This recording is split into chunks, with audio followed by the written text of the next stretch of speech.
You applied for a job in 1996. Was working at Microsoft a dream job for you at the time? And what were you expecting?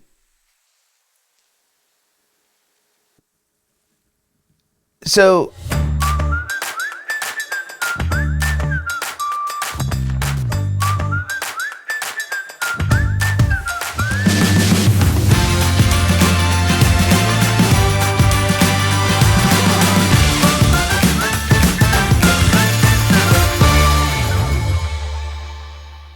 when I first started working at Microsoft, I didn't work for Microsoft. I was working as a contractor, or I was working for their help desk for a vendor company, and I had an opportunity to work at Microsoft, and that was back in '93. And I'm going, is that what I want to do? Do I want to work for this big company? And I talked to a friend of mine who basically said, Alan, you're crazy if you think that's not a good opportunity. And so, I took that position at help desk, and it just led on to further things, learning stuff all the time, and an opportunity to work at Microsoft a couple of years later. What was your expectation going in? The expectation is that, there was going to be a lot of, I don't want to say a lot of challenges, because I was doing help desk stuff. So I was helping, fix people's problems. And I always like to troubleshoot those types of issues and kind of work through that. It wasn't printing at that time, but it was just, helping people get back to their everyday and to be able to work on the computer type, doing their computer stuff that was being blocked by some hardware problem or some software problem. Okay, so then before you got into Microsoft, did you already have some sort of help desk experience, or you knew computers, or what was it? So I used to work for a company that, and I did installations of computer equipment as point of sale stuff for stadiums and arenas and movie theaters. And so I did point of sale installations, and then I did the training of kind of the management staff. We had some training for some of the general staff too, but it was mainly the managers who needed to run the reports and to collect the data and set up data for the database and do that. But it was mainly installations and training for point of sale. Right. So was there any extended support on top of that, like that you had to troubleshoot? Not really in that. I did some phone support when you actually had a real pager and you got a phone call, and it's like I look at the phone number going, okay, that's Atlanta. Okay, which location is that? But I think that the opportunity that I had later after that specific position was working for a computer rental company in the early 90s, when rental computers were more popular because, one, they cost more money, so not everybody had them. It wasn't a computer on everybody's desk because they were expensive. And so I worked at this computer rental company, where I got my introduction to the Mac operating system. And so I had a lot of Mac experience as well as PC experience. We did a lot of stuff setting up classrooms and then tearing down classrooms and doing networking in small locations so that everything was networked together within the classroom where we were doing that. So a lot of setup, tear down, reformat the hard drive, reinstall applications, do all that fun stuff, and get those computers out to people's classrooms. And it gave me a lot of experience with just dealing with a whole bunch of different types of hardware. But aside from that, installation and setup and all that kind of stuff sounds like it's you just do this and do this and do this and that, but you're going to encounter problems along the way. So you're constantly troubleshooting issues as well, right? That is absolutely correct. There were some installations that went off perfectly. We took a bunch of computers to a meeting room. We hooked everything up. Everything was on the network. Token ring, by the way. Sorry, some people are going to know that. And everything just worked fine. But there were other times something didn't work. And so then you had to figure it out real quick, get things set up.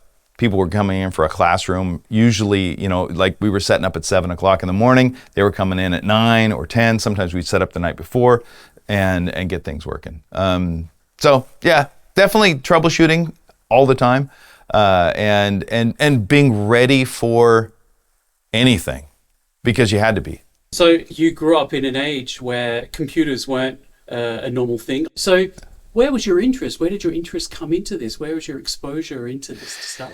So a long time ago, when compact computers had something called the luggable, and it was a 386, well, not even 386, I think it was an 8086 based computer with a 9-inch monitor. The keyboard was attached. Everything was in this suitcase or kind of a sewing machine type case that you'd take over and hook it up to power, and then you had it. So I did some initial computing on that and got my introduction into the computer space just on this small luggable computer. But it was an interest that I found.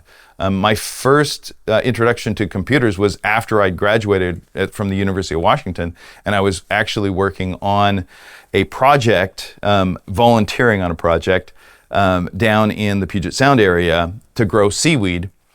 And one of the professors there, or one of the, I guess he was a professor, he was a scientist. He had a laptop computer that had dual floppy disks, and so we were doing data entry on his computer. And just it was just a really neat interest. And so I started going, okay, I like computers. They make sense to me. And that's how I kind of got my introduction into computing. Amazing. And that was, 1984. You end up at Microsoft. Yes. Okay. Can you recall the role that you actually applied for, or was it a continuation of what you were doing contract-wise? So at Microsoft, I got a role with the print team as their lab manager. And the print lab was just 2 regular office space rooms, and we had a whole bunch of computers that were computers. There's no such thing as a virtual machine. And then some desks, not desks, racks, shelves units that just had a bunch of printers on them, just stacked to the ceiling with printers. And then underneath those shelves were the computers that we had to do our print server stress testing, basically, is what we had it for. And that occurred just every night. And then I'd report every morning on any failures. And so what would happen with those failures? They'd go back through to the dev team or something like that? Correct. Yeah, either if it was a spooler failure, it'd be straight to the spooler devs. But a lot of times when you're dealing with print systems, and that's one thing I have to admit. I like printing because it's not just printing. You have to deal with the file system. You have to deal with networking components.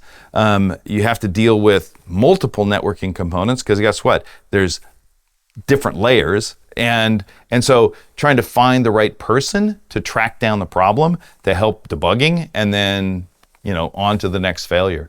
It was nice when it was a spooler related problem. I didn't have to go too far to find the right people. But it also gave me an opportunity to work with some really talented people at Microsoft because, not that the spooler team had some great talent, but you get to work with file system people and you get to work with servers people. And those guys were, when it comes to core kernel and really close to the foundation of the Windows NT operating system, those people just knew so much. And any really good high-level debugging. I learned a lot from those folks when they came into the lab, and it's like, okay, and then I'm watching them debug through all the process, and it was something to learn every day. It wasn't, I don't know, it was a very dynamic place to work, and it was very, I'm failing here. It was just, there was just so much to learn. And it was a great opportunity for lots of people, and lots of people who worked at Microsoft and had that same experience, I think. Do you think, okay, so just on that point, was it a joy and just elation to come into work every day, to be surrounded by all of those people and that drive to... It was definitely a drive. I mean, so you're motivated every day to work and do great stuff. So most people that work in a Microsoft, the reason they're working there is because they're just a go, go, go type of person. And I'm a go, go, go type of person. I don't want to step back and just go, wow. I've taken a step back from time to time and go, wow, that was great work. And the next day we're just gonna go as fast as ever. So moving fast and being flexible, just something that had to occur. But also trying to navigate through, like I said, finding the right person to debug the problem, then getting their interest. Okay, can we fix this? Is this something that we need to fix? Day zero bugs, those are ones that have just been in the code forever. Those are the best bugs to find. I mean, it's like, oh yeah, this has been around forever. It's like, okay. And then, and anyway, those always made me very proud to uncover and then hopefully, find a solution with, not that I'm writing the code, I'm letting that on, giving that to the dev team. But testing the print system was a joy, absolutely, because of the amount of other areas, not just printing, that it touches. On the whole point of bug finding, did you find that there was at times a correlation between either printer manufacturer brands, but one brand worked great but the others didn't, or was it the interface into the computer, whether it's either SCSI or network or parallel, whatever, the serial and all that kind of the different connectors that we used to have? Parallel, serial, Bluetooth, Firewire.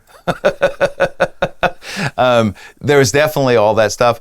When I first started working at Microsoft, there was even, I even had a Mac in my lab to do printing from a Mac using AppleTalk.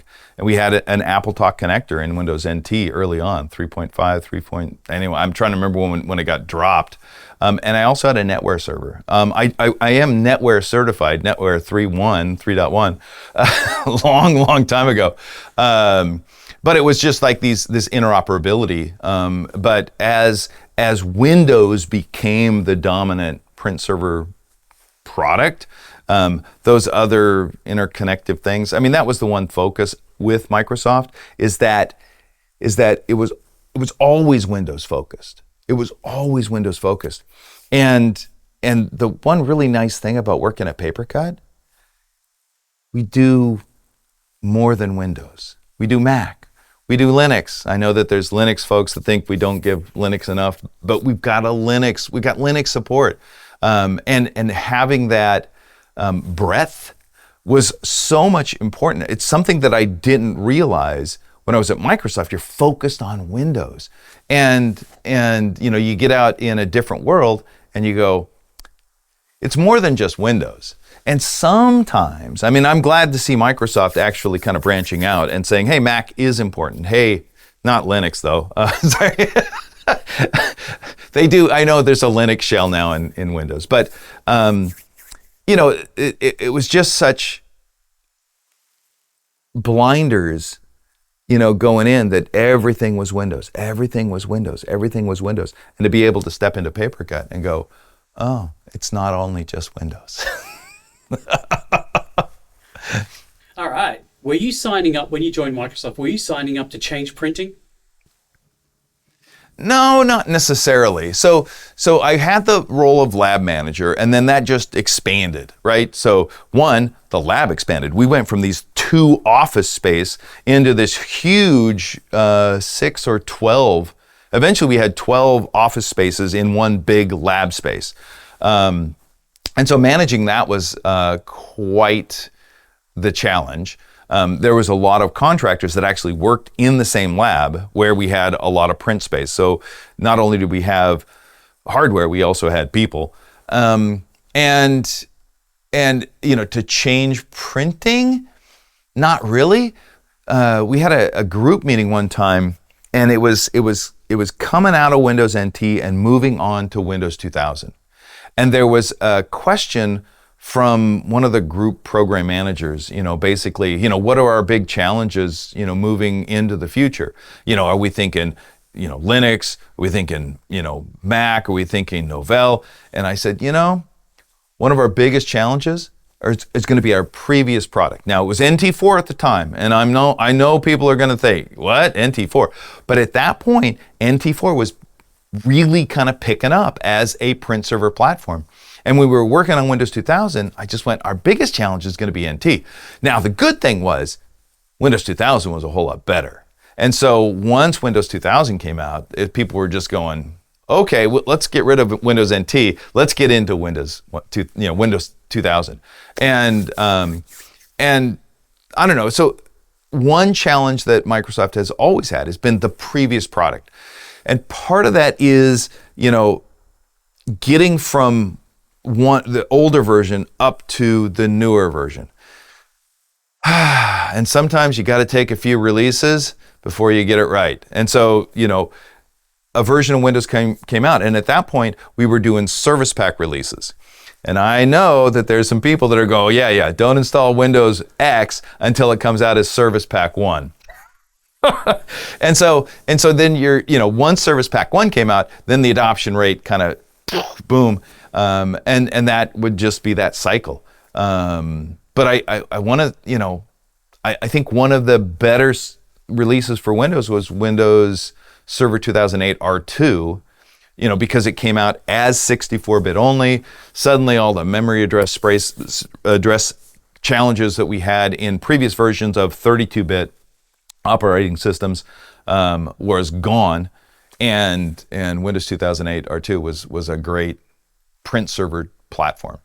But anyway, that was how I felt about it, just because it was like that previous Server 2003, well, I'm sorry, at that point it was Server 2008, but that was 32-bit and 64-bit. And when 2008 R2 came out, 64-bit only, it was like that was the way of the future. And no, there's no more 32-bit server OSs. It was a good move by Microsoft. Tell me about those first years. Paint a picture of life at Microsoft in the 90s. So one of the things that happens when you're building a product and a Windows product is that we had to build out pretty much every day. So there was a new build that got done every day. And so it's like, okay, the new build's out at 4 o'clock. You had scripts that kicked in. You got the build installed. You started running your tests every day. You leave for the day. You come back the next morning. You check if there's any failures. And then it's like, okay, and it's the same kind of the same thing every day. The process is the same.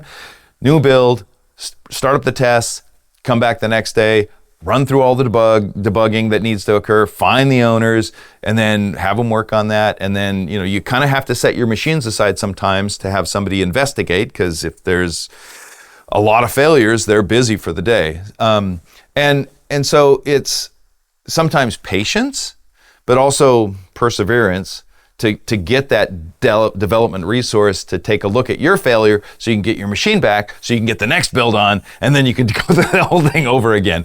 So there was a lot of that. And then, so is that boring? Absolutely not. Man, you didn't know what was going to fail the next day. And so you're looking for those new failures. The ones you get tired of was the ones that, oh, I hit that failure before. Oh, I hit that failure before. Oh, So when you hit those, it's like, okay, let's continue on. Let's let the process crash. And then let's get the next build on, and let's start the next test to go over again. The anticipation is that, or not the anticipation, the expectation is that we are working on a better product. So we gotta, run through all the tests. We need to make sure we catch the failures before it goes to the customer so that we have a better product. And so, finding those failures and then getting those, fixes in, just, okay, it's got the fix. Okay, I'm going to run the test. And then it's like, okay, we hit the same failure. Then you got to go back to the dev and say, that didn't fix it. And then they'll go through the code. Oh, I got the first one, but I didn't get this one. And then they'll get a new fix in. So it was a lot of that. You know what I mean? It wasn't repetitive, but it was a lot of the same stuff over again. Is that the definition of repetitive? And am I crazy? So I don't know. Let me go back to what exactly was the question again? Life in the 90s. Life in the 90s. Definitely, working on a better product, a better Windows product, because I love the fact that millions and billions of people were running NT. Now, in the early days, 96, up until actually, you guys know it, Windows XP, the home user didn't have XP. Or it didn't have Windows NT. So there was Windows 95, and Windows 95 came out with the big GUI interface and all that stuff. And then there was Windows 98 and Windows 98 SE. And then there was Windows Millennium. Yeah, I did work on that. But anyway, I got a different story for that. But Windows Millennium was like the last Windows 95 code-based. But Windows NT, that was the true 32-bit operating system. And guess what? It beat 95. That's my competitive thing. Windows NT, better than Windows 95. But when Windows XP came out, that's when it was kind of introduced to the home user. And quite frankly, Service Pack 1, people kind of came in and it was not just people, vendors. It's like, I don't have drivers for Windows NT. It's like, I got to do drivers because I need my home printer, my home video card, my home everything. They needed a Windows NT based driver. And so, like the first version of XP, there was criticism because the drivers weren't there. But as adoption kicked in, then drivers came available, people had a better experience, and Windows XP became the leader, right? And it was a leader for a long time. And then there was this product called Windows Vista. So, which didn't take off well, but Windows 7, it's like, what number are we on? Windows NT 4, and then all of a sudden we're on Windows 7 after Windows Vista and Windows XP, where the numbers come back in. Windows 7, once again, slow start, but once it started up, once it became the norm, it was like the premier home operating system. So sometimes it took a while. Windows, the early days, NT4, it's like, vaporware, and are we getting the release out? We're delayed. That was a problem too with trying to get the code right. It was trying to get the code right. And that caused delays, trying to get those builds and finally get something out the door, months after it was promised. But deliverables and then on to the next product. It's definitely, one of those things. You want to get to the finish line. You want to get to the shipped product, because then you can take a vacation. That was a lot of hard. I knew people that they worked until wee hours in the morning. They had a bed, a futon or something in their office where they could crash. And that was not the norm, but it wasn't abnormal. If somebody was sleeping in their office, you're just sitting there, okay, because they spent the night working at Microsoft. It wasn't expected. But there's people that you just do it. You're just devoted. You're just devoted to Microsoft to be able to do that every day, and be there. Well, then that leads to the next question. What was driving development within the team? Was it competition, curiosity, something else? Yeah, I definitely put in some long nights, long days. But I'm going to say I did that before Microsoft. I'm one of those kind of guys where, you got to do it until the job is done. And there's a lot of people at Microsoft that want to be there. And I don't know. I've been out of Microsoft for 10 years. But I still know that there's people that they're there to get the job done. And I don't know, that's Microsoft. At PaperCut, we're here to get the job done. So I do want to say I'm one of those guys, and I did it at Microsoft, and I definitely do it at PaperCut. I want to get the job done. I've been enjoying computers for a very long time. I guess since you could get a PC, 84, 86. I think it was 86 when I got my first PC. What color screen did it have? Green. Everything's monochrome. You're typing along going, okay, all right. My first printer was a dot matrix printer. Yeah, exactly. Right, exactly. And that was expensive. I mean, those all became trash later on. It's funny. Where was I? No, at the airport when they print off the passenger list. Okay. Where you go in and they have to check them off. It's all dot matrix kind of. No, it's not a dot matrix printer. I'm going to have to correct you on that because it's called a forms printer now. It's a dot matrix printer, but they call it a forms printer. It has that distinctive sound. Oh, I know. Yeah. I love watching 70s movies when telegrams are being printed out. Oh, yeah. It's all like... That's when you got the wheel and the ball sitting there going... Yeah.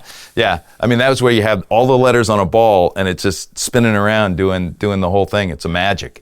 I do like the dot matrix, because then you're forming the letters with pins rather than trying to spin a wheel around. Amazing. Wow. Share some of the highlights you can recall, or were there any deadlines or dead ends or mistakes too? There were definitely some mistakes through the years. I don't know whether you can share them though. I would say... Is there an NDA still in place? I don't know. I'd say the biggest mistake that I did when there was a bug in Windows Update. And Windows Update runs in a process called svc host.exe, or anyway, svc host. But Windows Update runs with some other processes, including the server service, all right? And so I was on one of the Microsoft IT print servers. And I went, oh man, what's up with this bug? And so I called Windows Update, and it spins up and it fails. And then I called it again, and I'm going, why? And then I called it again, and at that point, the SVC host process died. And I was remoted onto the print server over in a different building on campus. And the service host process died. Which means that there's no sharing. Which means that there's no print sharing on a corporate print server. So I called up the guy that I usually work with the IT department and said, hey, this print server's down. I think you're going to need to reboot it. And so without giving out too much data, they rebooted the print server. And I did later on fess up what I'd done, but it was that was my mistake for taking out one of the Microsoft print servers on campus by saying, what's wrong with Windows Update? But that was a mistake. So, one of the things that Microsoft through the years has done was created features and then worked on features and then never released features. And there's two features that would have really been neat at Microsoft, and especially for around printing. And that was something that we called DPS, distributed print, no, DFS, DPS. Yeah. So there's distributed file systems, which got released at Microsoft, and there was distributed print systems that never made it. And that's where you have the print system behind multiple print servers, right? Or kind of a forward-facing service that would then distribute printing across multiple print servers. And that feature never got released. There was implementation, there was code written. I saw a demo one time where the dev was demonstrating how it would work and it working in action. But that was just a product that never got finalized and never got released. And there's people that try to emulate that now, but we never got that out the door. And once we got to the milestone where that feature would have been included, never got included. No one ever thought about it. And then we're working on the next feature set, and that got totally forgotten. And then the other thing was a feature from Windows 95 where you could rename printer connections. So in Windows NT, your connection to a shared queue is // server name / printer name. And that's kind of a long thing because I've got this long printer name and I want to shorten that. I want to call it the copy room printer, copy room 5 printer, so that people know exactly where it's at. They don't have to look at the server name and all that stuff. And we had that feature in Windows Vista, and we talked about that earlier, but we never could get it right. There were bugs in it. Anybody who touched that code got burned. I mean, I felt sorry for the developer who was working on it, because it's like anybody who touched that code there were things that happened, fires, explosions in the lab and things. But it was just a feature that was in a couple of betas, Windows Vista betas, but then we eventually dropped it just before release. So it's called Friendly Name. You can find it in your registry. The Friendly Name printer never got complete. So those are two that were dead ends for printing. I don't know about anybody else's product, but those are two dead ends in printing. Wish we could have done it, but we didn't, and on to the next release. And that's kind of, I don't know. It's like when things get just totally abandoned like that, you just go, wow, we could have worked on just a little bit more. One of the features that I thought really added to the print stability was a feature that we didn't include in Server 2008 because it wasn't quite ready. But it was in the product really early in Server 2008 R2. And that was print driver isolation.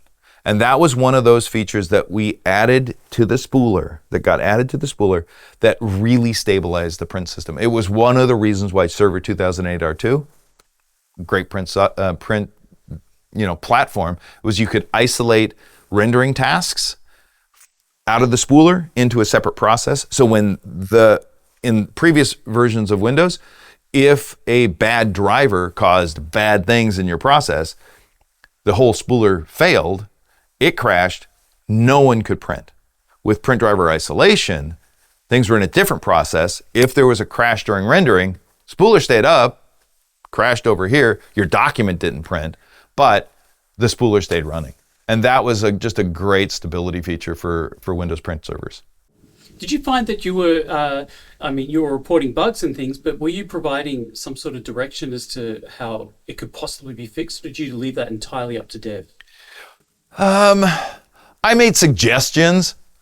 I'm terrible at writing code. I'll admit to that. I probably suggested a couple times. I think my skill set wasn't, in providing the solution. It was just presenting a solid reproduction of the issue to the development team so that they could then get the right fix.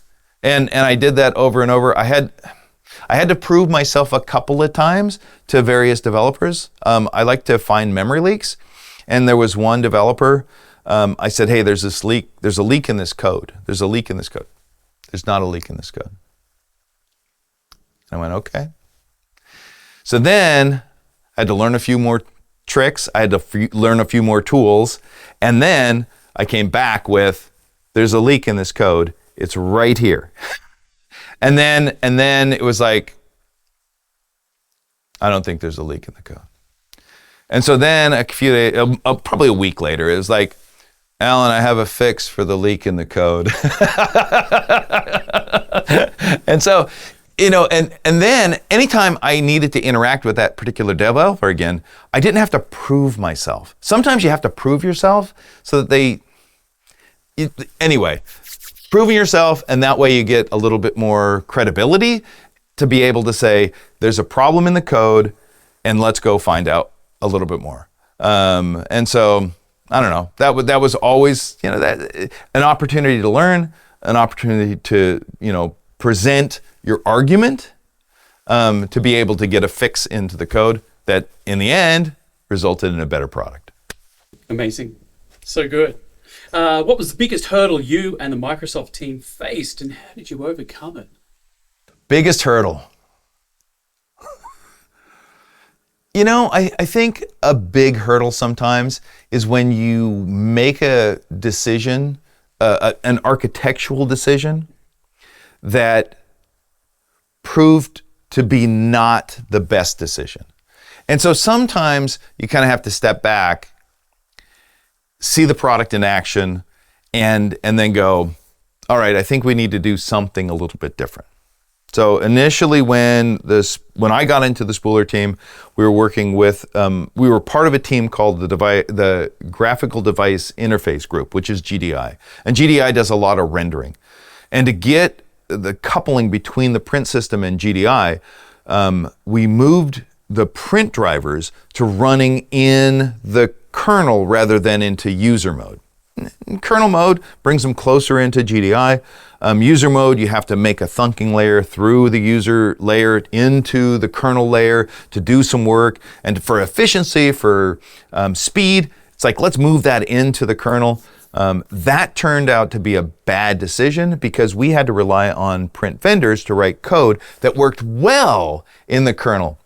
And when you have code that doesn't work well in the kernel, you get something that everybody knows, and that's called a blue screen. And so, after a few blue screens due to print vendor drivers, it was like, all right, we got to figure out something different. And then so we moved things back into user mode. So print drivers were loaded in user mode, which then when they did bad things, the spooler died, right? And then, so from Windows 2000 to 2008 R2, the spooler would die until 2008 R2 when you could do print driver isolation. So it was just that kind of that whole evolution of where do print drivers, reside. They went from user mode in Windows NT 3.1, 3.5, 3.5.1 to NT4 where it was in the kernel. Bad move. Out of the kernel, back to user mode, and then until finally a solution on that in Server 2008 R2 where there was print driver isolation, and that was the best move. That was a great architectural decision. Do you recall thinking, we're enabling printing, but who's going to manage it? And is this how you first found out about PaperCut and print management industry? So in 2006, and this was before I knew anything about PaperCut, there was a project to figure out print management in Windows. All right? Once again, we got blinders on, right? We're thinking Windows only, right? Really, it wasn't the right thing to do. However, I was in a lot of meetings with, some people about what's that lot? What are we thinking about? How are we going to implement that? How are we going to do this? And one of my concerns was, how do the devices, because we were Windows Active Directory, Windows client machines, everybody's talking to Windows Active Directory. I said, how do the printers talk to the Windows Active Directory if you're going to do balances, for copies and things like that? And so, that project never got very far, okay? It wasn't, and I do know that from talking to people at PaperCut, one of the things was the fears was that Microsoft was gonna do a print management product. But it was not really something that we would have been any good at because it was all, at Microsoft, it was all about Windows. It was all about Windows. And there's so much more than Windows when you're at PaperCut. And so, it was a challenge. It was an interesting kind of investigation, but it was nothing that ever got very far. And then the reason I know about PaperCut is I spent a lot of times in Microsoft forums, and people were implementing this configuration in Server 2008 R2, and there's a bug. When you did it this and this and this, it exposed a bug. And it wasn't a bug in PaperCut, it was a bug in Windows. And I went, why are people doing this? And I found out about PaperCut. And so I go, this is really easy to reproduce. And so I took it to the developer and I go, okay, if you do this and this and this, and then it goes, oh, we have a bug. So remember that really cool feature I was talking about in Windows 2008 R2? Is in that code. And so it was like, okay, well, we got a bug. We shipped 2008 or 2. After you ship, you don't really go back too much. I mean, there's service packs and things like that where there's bug fixes, but we were on to Windows 8 at that point. And through a little bit of my presence on TechNet forums, someone from PaperCut found me, and I basically said, okay, if I can find a customer that's complaining about this, then we can get this backported into 2008 R2, because the print team's on to Windows 8 and Server 2012 at that point. And so I spent a little bit of time working with the Microsoft support team, because when you're the support person for Microsoft support team, I mean, that was me. I mean, they came to the print spooler team, but anytime there was something to investigate, I was the person who investigated that. And then if we needed development resources on it, I would get the right developer on it and get them over to the support team. But I reached out to some of those people that have reached out to the print team before. I said, hey, do you know anybody who's doing this configuration?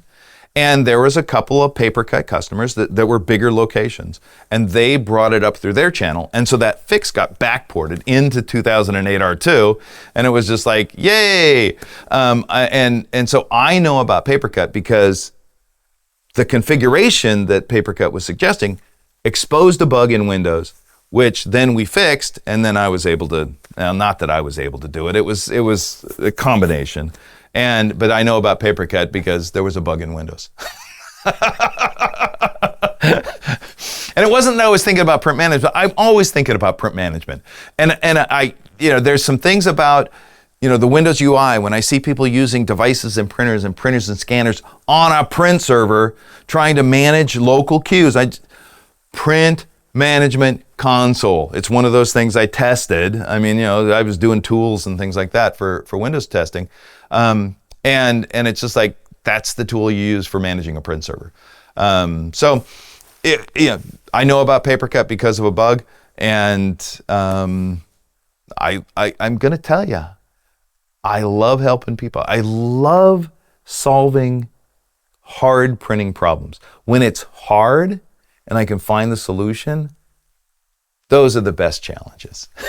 I mean, it's dumb, but not dumb, but it's it's not like I'm going out to go, okay, let's find the hardest problem and let's try to figure out a solution. I tell people, my support folks, I have a saying. It's, don't let Windows win. And I want Windows to be the most used print platform in the world. I want it to be where everyone's printing. And I know there's Mac and there's Linux and there's Chromebooks and there's iOS devices and there's Android devices, and people are from printing those all the time. And guess what? Windows doesn't allow you to do that. You can't take your iPhone and go, I'm printing the Windows. Nope, not gonna work. But I want everyone to be able to print. And I know that there's more solutions than Windows, and I totally spaced on what I was going to talk about, what I was thinking about. I'm sorry. You'll cut that out. I'll come back to it. Where was I at? You got to a point where you're saying you want Windows to win. Oh, I want Windows to win. So I know there's all these things, but I want Windows. When I say don't let Windows win, I don't want Windows to be confusing. I want people to understand that they can be better than Windows, and Windows doesn't have to win. You don't have to always do it the Windows way. There's workarounds. You need to think about how Windows is printing and why there might be a failure, and work through that so that you can get a successful print job. Boom. That's it. Don't let Windows win. Be smarter than Windows. That's gold. Okay, 2 more to go. Okay. Printing technology has evolved significantly from local print drivers and servers to cloud-based platforms. Tell me about the key shifts that you've seen. So I, one of the things that I really see in the field, and what was nice to see in the environment in general is the virtualization of print servers, right? I mean, so to be able to deploy a solution where you didn't have a computer that was sitting on the floor in your lab to computers in a rack where you had multiple virtual machines hosted by one machine, right? I mean, so I can have 3 print servers and they're all hooked to this one machine. And that was, something that was unheard of for a long time. I mean, until Server 2008 R2 is when I think I started, pushing more and more of those virtual machines out. And the print spooler team was always in an organization that was in the client Windows division. So there was 2 Windows divisions at Microsoft, the server Windows division and the client Windows division. And the client Windows division was where the print team lived. And so there was no focus on print servers, except by me. Well, not except by me, but I focused on print servers. I mean, I liked it I want to say as a business, but I wanted to make sure that people could do print service, not just, I'm hooking up my USB printer and I can print. Having a print server that was reliable, that was scalable, and to report back to the server team, because the server team would come toward the end of a milestone and say, oh, do you support print servers on a virtual machine? It's like, yes, I support print servers on a virtual machine. And I've been doing it for, it's like they didn't have, in the server division, they didn't have somebody focused about printing. They relied on us to make sure that all of the stuff worked.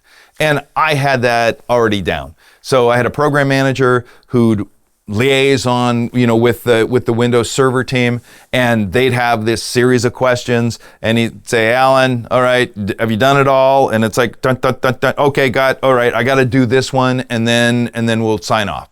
So the print team was focused on client-side printing, and I was focused on server side. And quite frankly, the printing components themselves, a lot of them are the same, between client and server. And it was just, my focus was really on scalability and just hammering print jobs through a server to make sure that we had good throughput. So virtual machines. So that was a huge movement to get virtual machines, to get print servers as a virtual machine. Eventually, that virtual machine moved to the cloud, which was a challenge in itself, because are your printers in the cloud? No, your printer's right down there. So now I got this cloud print server. There's now this space to jump out to the cloud to then copy the spool file up and then to bring the spool file down. And so that's just a challenge sometimes for organizations in moving to the cloud. They still have on-premise hardware. Now I'm going to give a spiel for PaperCut Hive now. Nobody's paying for me. Anyway, and the nice thing about Hive is that, there is cloud connectivity. Jobs can go to the cloud, but for releasing, they're all local. The job's not up in the cloud to come down. Now, we have a new feature in Hive where we can do pull printing from the cloud, which some people definitely want. They don't want, I don't know. Doing local printing, I'm going to tell you, it works. There's not a whole lot of latency. You don't have to rely on a connection to the internet. But I do understand that move to where your cloud, the print job goes to the cloud and just waits there for the device to pull it down. And that way you don't have to rely on your local infrastructure, especially when you don't have. With Hive, you need a Mac machine or a Windows machine to deliver those print jobs. And if you're all Chromebooks, all iOS devices, then you can make that happen by doing the pull print stuff on the manufacturers that we have right now and that the others will get to in the future. So that into the cloud, the virtual machines into the cloud, that's a big thing. And then Windows protected print. I think that at this point is on a client side, it's all about security. And Windows wants to be secure. Printing has been one of those not secure things for a long time. And I totally agreed when I was at Microsoft that, yeah, we don't have to worry about all this security stuff. But in the end now, the focus is on security. And so Windows Protected Mode is going to bring that around so that tasks are run in restricted elevation, privileges, so that, if there's exploits, one, you're not going to be able to load any more print drivers. There's third-party components. No, they're not going to be there. And so that takes away one risk. You're not relying on a print vendor to write code that could do things. I don't think print vendors are writing that kind of stuff, but some hijacker can't take control of that code and replace it with their DLL that's the same name that then goes off and does malicious stuff. So not having vendor components to be able to do that, with PaperCut working in that space too, I think we have a pretty good relationship with Microsoft. It's not just me. We have some really good program managers working with the people at Microsoft to then work with the development teams, both PaperCut development team working with the Microsoft development team to work well with Windows Protected Print. And I think the reason I know so much about printing is that I helped build the plumbing. All right? So when a plumber comes in and they build a new house and they put in plumbing and all this stuff, the plumber who put it in knows exactly how it works. And then later on, you got a problem and you call up the plumber who didn't do the installation, and they come in and they try to rebuild things. And so when you know the plumbing and have the experience for the plumbing, then it's a better. I understand the plumbing and that's cool, but Windows Protected, I'm not at Microsoft anymore. There's new plumbing, so I got to figure out some of that stuff. and I think that that's a huge change in the print infrastructure itself is Windows Protected Mode. One more question off script. Okay. What was it like then jumping ship from Microsoft to PaperCut? You've been working and building all the plumbing, getting your hands dirty with all of that. And then you're kind of on the other side of it in the print management side of things. How did you bring your experience and your knowledge across to help with what you're currently doing? But what was it like opening up your world to the other side of printing? So, with Microsoft, that's another thing about managing printing with a Microsoft product. Right now, Microsoft doesn't care who prints. PaperCut customers care about who is printing. With PaperCut, we want to track the job to a specific owner, and we want to be able to track how many pages and what, content and, as far as color and grayscale, all of that stuff. It's the PaperCut way. We need to do that. And by tracking it, hopefully that makes printing more responsible. I like printing for a purpose. I don't like when people print and print and print and print and print, and it's like, okay, well, all right, I'm just gonna put this one in the recycle bin, or worse, into the trash. I want responsible printing. And so I want part of that management. I want to be part of the solution to responsible printing, which is probably crazy, but that's one of my motivations for working at PaperCut. It's not just about printing, it's about responsible printing. All right? Love it. Got it. All right. And final question. All right. I understand you have 2 degrees. Can you tell us what they are and how have they helped you in printing? Sure. I guess my degrees, I have a degree in biological oceanography and I have a degree in botany. And it was just easier to get them both, and it was just to get one. One came with the other basically because it was only really easy. But I'm a scientist at heart. I like the scientific method. It made me be a good person at troubleshooting, because then you got to have that mentality to, follow the problem back to a source to be able to find a solution. So the scientific method, very helpful. The fact that I have 2 degrees means anytime anybody's, interviewing somebody, it's like, okay, can this person learn? So I learned a bunch in college. I've learned a bunch since working at Microsoft. I've learned a bunch since working at PaperCut, right?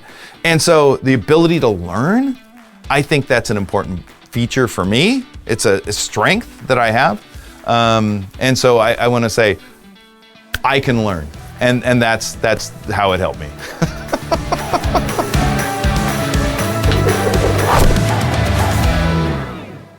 Didn't even get to Jim Alchin's mom's printer, where we had to fix the print system for Jim Alchin's mom, which is a vice president at Microsoft. So like right in you're heading towards the final milestone. It's like, Jim Alchin's mom, she can't print. What are you guys going to do about it? I don't think I was part of that solution. I just remember we had to fix printing for Jim Alchin's mom. It's like, it's who you know sometimes.